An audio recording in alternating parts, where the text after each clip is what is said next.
அனைவருக்கும் அன்பின் வணக்கம். கதை கதையாம் குழுவிலிருந்து பூங்குடி பாலமுருகன். இந்த வாரம் முழுவதும் நம்ம மேலாண்மை பொன்னுச்சாமி அவர்களுடைய கதைகளை கேட்டுக்கிட்டு இருக்கோம். அந்த வகையில் இன்னைக்கு நம்ம கேட்கக்கூடிய கதை மௌன கேள்வி. பஸ்ஸு நல்லா வேகமாக போயிட்டே இருக்கு. பஸ்ஸோட வேகத்துக்கு ஏற்ற மாதிரி ஜன்னல் வழியாக வர்ற காற்றும் அப்படியே வந்து முகத்தில் அலமோதுது. டிரைவர் சீட்டுக்கு பின்னாடி 3வது சீட்டில் ஜன்னல் ஓரத்தில் பரமு உக்காந்துட்டு இருக்கா. அவளோட முகத்தில் தான் ஜன்னல் வழியாக வர்ற காற்று பட்டு அலமோதி காதோர இருக்கிற அவளோட முடிக்கற்றைகளை அங்கேயும் இங்கேயும் இழுத்துக்கிட்டே இருக்கு. அப்படியே அந்த காற்று இடைவிடாமல் பட்டதுனாலையும் என்னமோ முகமே உலர்ந்து போய் ஏதோ நெருன்னு இருக்கிற மாதிரி இருக்கு. ஆனால் அதை பற்றியெல்லாம் பரமுவோட மனசு நினைக்கவே இல்லை. அவன் மனசு கிடந்து அழப்பாஞ்சுக்கிட்டு இருக்கு. அவன் மனசு முழுக்க பார்த்தா ஒரு தவிப்பும் கலக்கமுமா இருக்கு. சங்கரங்கோவிலிருந்து புறப்பட்ட பஸ்ஸு பெருங்கோட்டூரை தாண்டி அழகாபுரியை கடந்து பாயுது.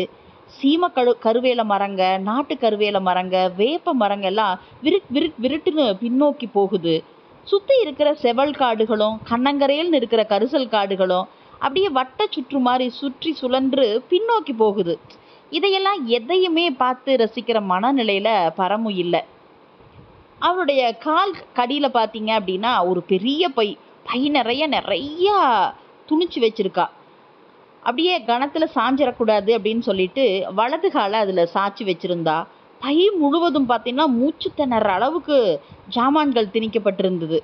மாத்துறதுக்கு துணி, ஐயா அம்மாவுக்கு தின்பண்டம், அம்மா கேட்டிருந்த மசால் பொடி, ஊறுகாய், மிளகா வத்தல், அது கூட வேற சில பழ வர்க்கங்களோ ஒன்றுக்குள்ள ஒன்று இடிச்சுக்கிட்டு திணிக்கப்பட்ட நிலையில பையிலிருந்து திமிரிட்டு இருந்தது.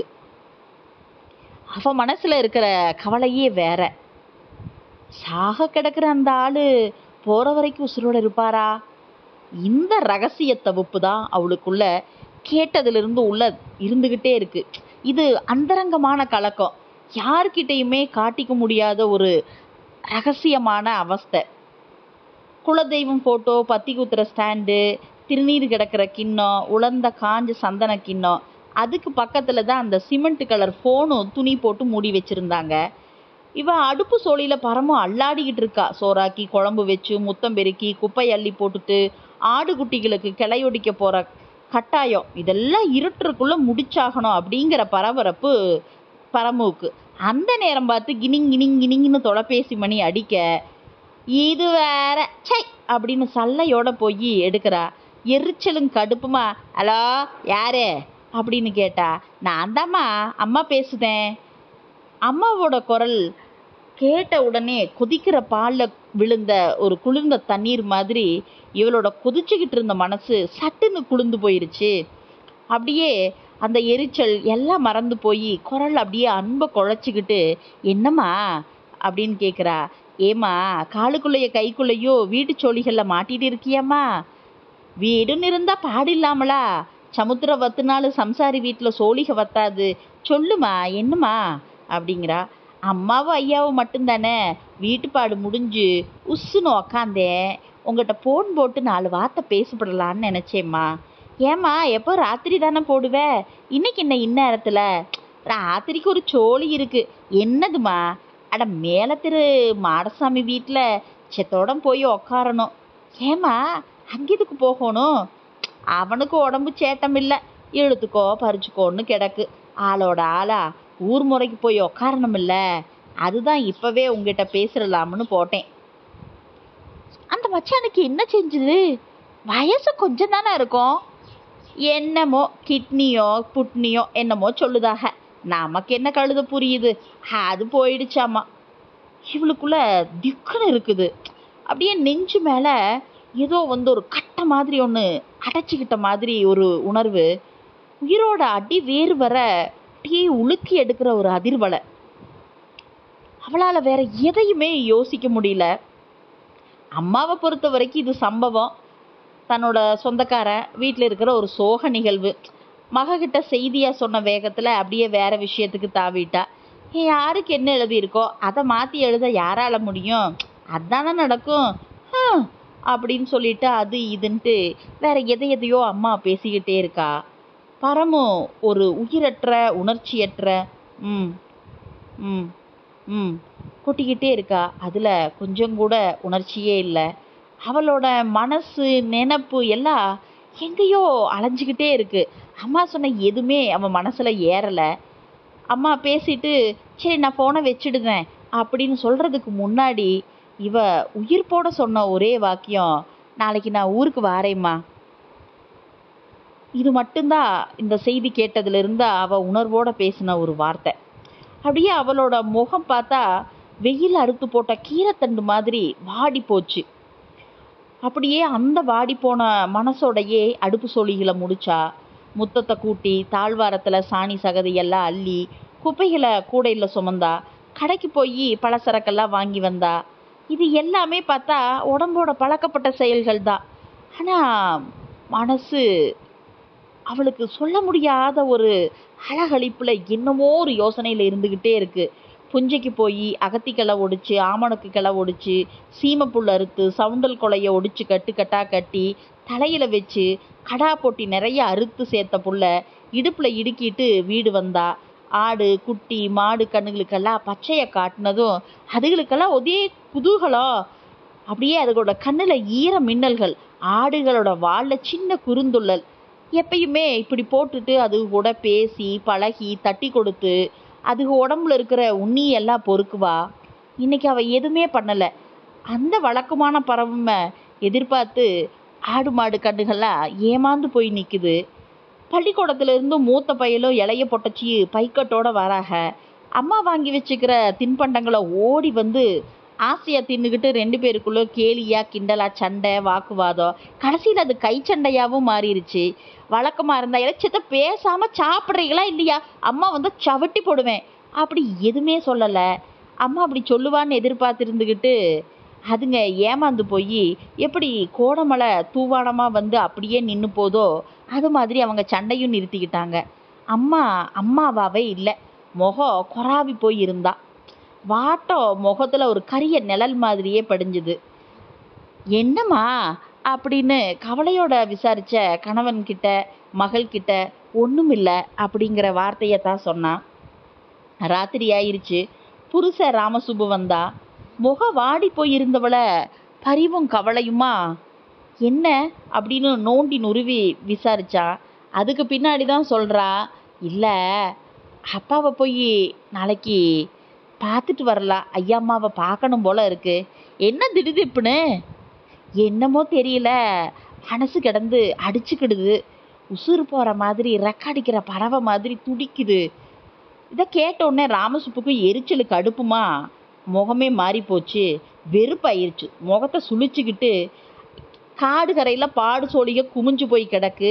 மழை தண்ணி வர்றதுக்குள்ளே புஞ்சைகளில் கிடக்கிற தூர்க்கட்டைகளை கொத்தி எடுக்கணும், உழவு போடணும், அருகு பிடுங்கணும், குப்பை அடித்து குமுகுமையாக குமிக்கணும், நாத்தாங்கால் ஊற்றணும், விதைப்பண்டமெல்லாம் சுத்தம் பண்ணணும்.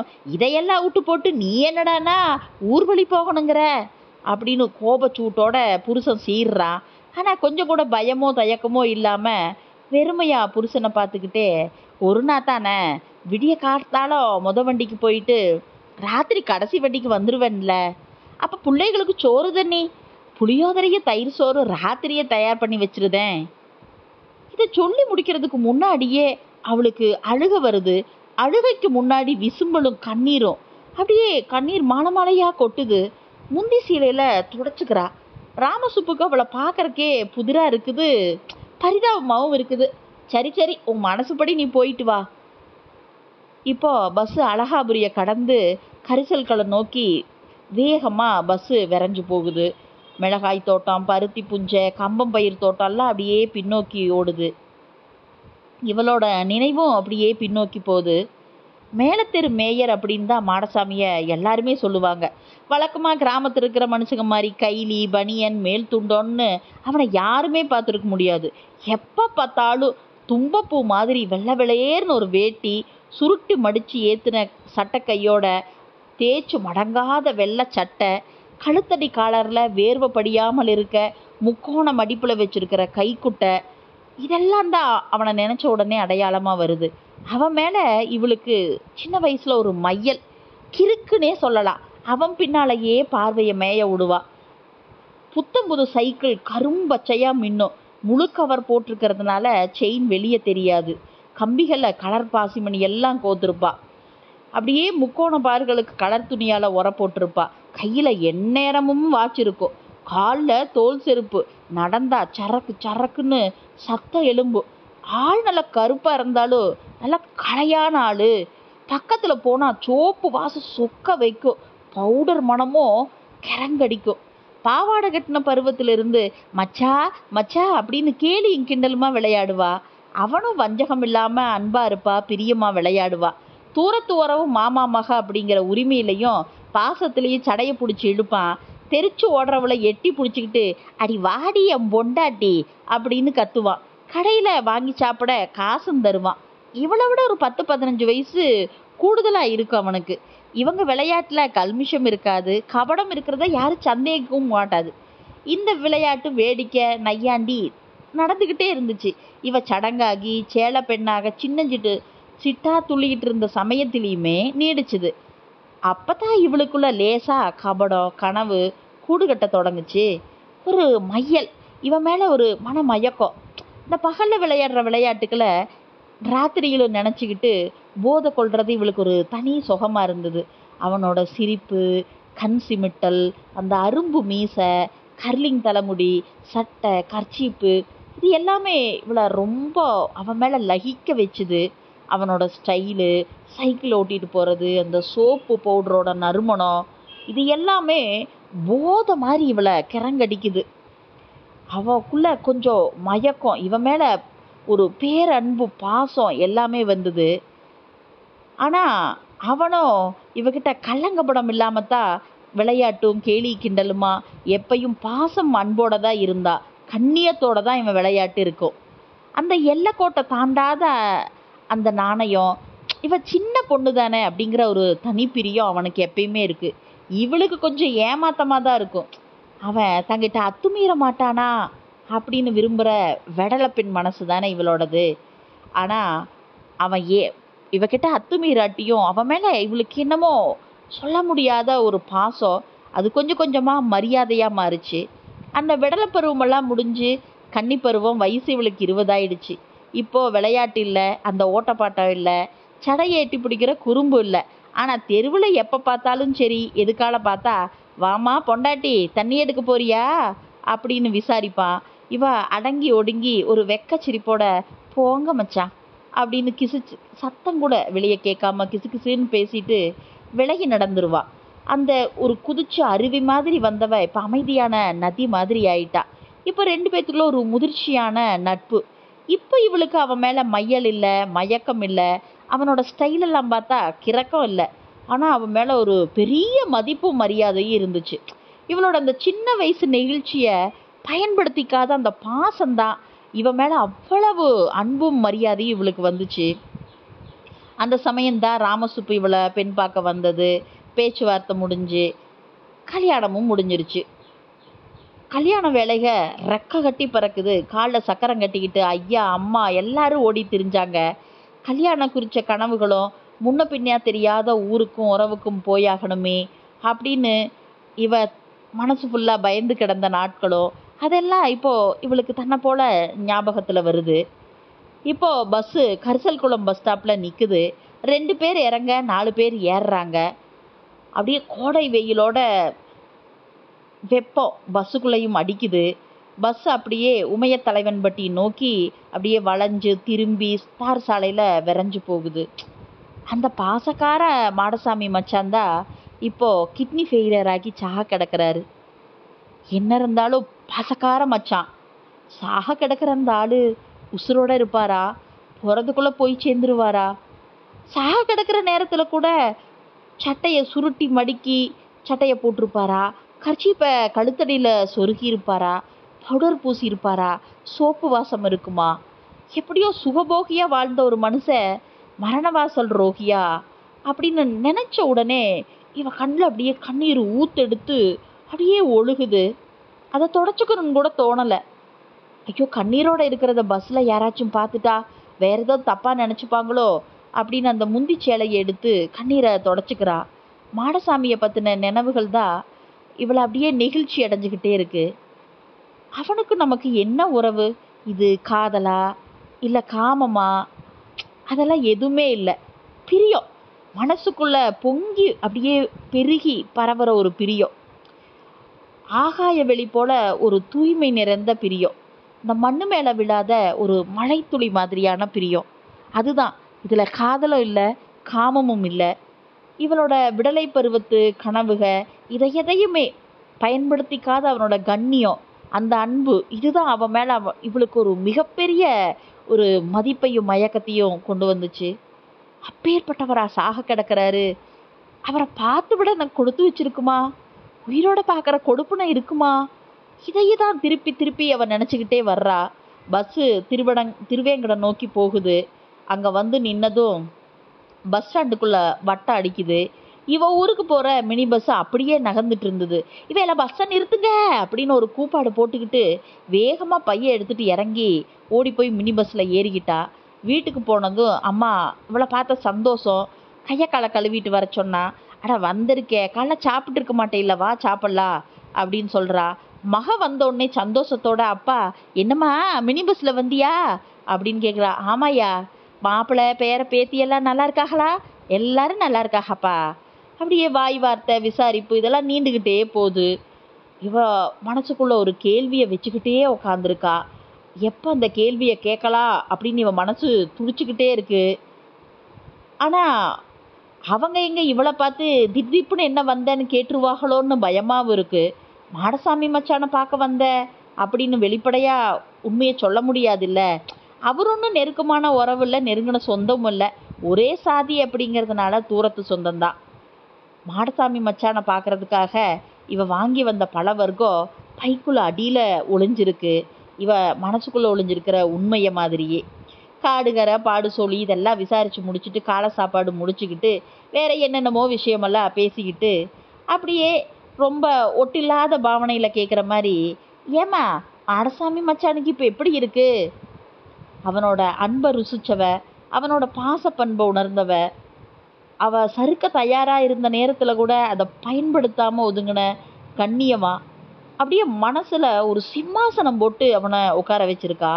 ஆனால் ஒட்டாத பாவனையோட அம்மா கிட்ட கேட்குறா. அதே பாவனையில் அம்மாவும் சூழ் கொட்டிட்டு பதில் சொல்கிறா. கிடந்து சீரழியுதா, சாகவும் முடியாமல் எந்திக்கவும் முடியாமல் சட்டடியாக படுத்து கிடக்கா. எல்லாம் அவன் செஞ்ச பாவம், சும்மா விட்டுருமா? என்னம்மா இப்படி சொல்லுத? பாவமா? அந்த மச்சானா?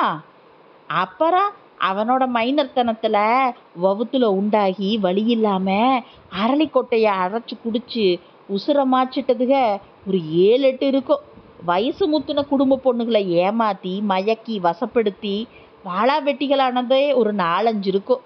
அவன் பண்ண பாவ கூத்துக்களை எல்லாம் மேலிருந்து பார்க்குற கூத்துவன் சும்மா விடுவானா?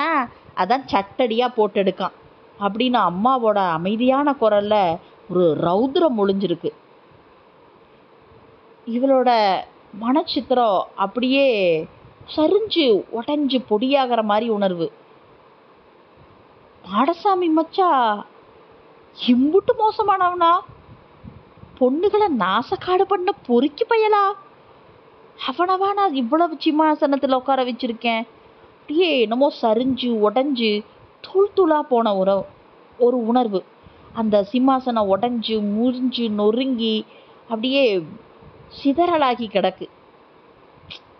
அந்த மனசோட படுற வேதனைய அவளால் தாங்கிக்கவே முடியலை.